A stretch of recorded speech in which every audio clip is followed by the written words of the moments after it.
don't do the easy thing, do the right thing. There was an intern working with me on a business plan. It's like 30 pages. I'm looking at it. I'm like, the SWOT analysis is not good. I gave it back to him. He comes back and it's like, well, the 5-year analysis projection is off. You didn't calculate inflation. So we did that back and forth, back and forth.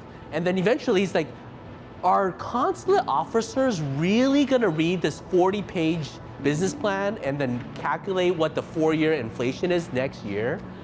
I'm like, no, the officer is not gonna even see the business plan. We're gonna submit only like a 2-page business plan, whereas this is like a 40-page business plan. Oh, then it's the applicant, the investor, who's gonna really read this business plan. And it's like, no, they don't read English, so they're not gonna read it either. Then it's the operating staff that needs to really know this business plan so that they can improve it. No one's gonna read this. He's like, then who's gonna see this business plan that we've been working on for like months?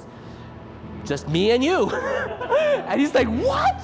We both had a good laugh, and we just went back to work improving the business plan. The reason for this story is because I could have very easily, like many other immigration firms, just pump out a business plan in a matter of minutes, download one online, just change out the names, and submit it, and just get the visa. I was being true to myself in 2013 when I made that decision. I'm just gonna write business plans as if they're really real, right? And I didn't want to create fake business plans. Like, making anything fake is too easy, right? Any 3rd grader, any 2nd grader can lie. But it makes a genius to be able to create a reality. So based on the investor's amount, 50,000, 70,000, you want to start an import-export business, how do you make it successful? It's easy just to put random numbers together and have a business plan, but how do you have a great business plan? That is something special and it takes work.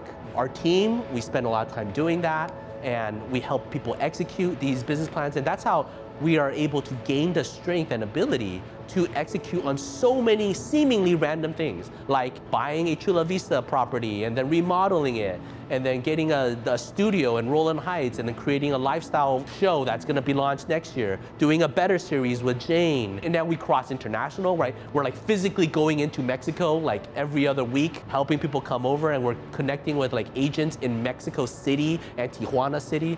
How are we able to do all of that? Because we have the spirit of, we're not gonna say no, we're gonna keep on trying, and we're gonna figure it out. You know, something that I was reflecting on is, I remember every single one of you when you first joined the firm. I got to interview you, I got to see you on your first day. I sense that insecurity, that shy question that you had about yourself. Am I gonna make it? Am I good enough? Are they gonna like me?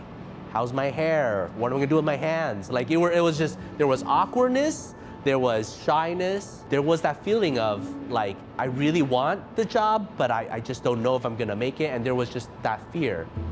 And every single one of you, from the point you started till now, if you look around you, you see all the team that you have built. The amazing feeling is that you see how everybody relies on you. Like, you are important. Without you, like, things break down. And then if you look at your hands and you see the number of cases that you've accomplished, the lives that you've saved, all of these families who wouldn't have gotten a green card if it wasn't for you. And the thing is, I don't do that, right? I don't, especially this year, I don't do that anymore. As amazing as I am individually, at least according to my mom, right? Even without any of you, my mom will still think I'm pretty amazing. But I think that will be all I am. I wouldn't have any power or influence or capability. You guys are the ones who make the cases happen. You guys are the ones who save the clients' lives, and you're the ones who push the extra mile and actually get things done. Very, very thrilled at the journey that we're on, constantly reinventing ourselves. I wouldn't want to do it with any other team. So thank you guys.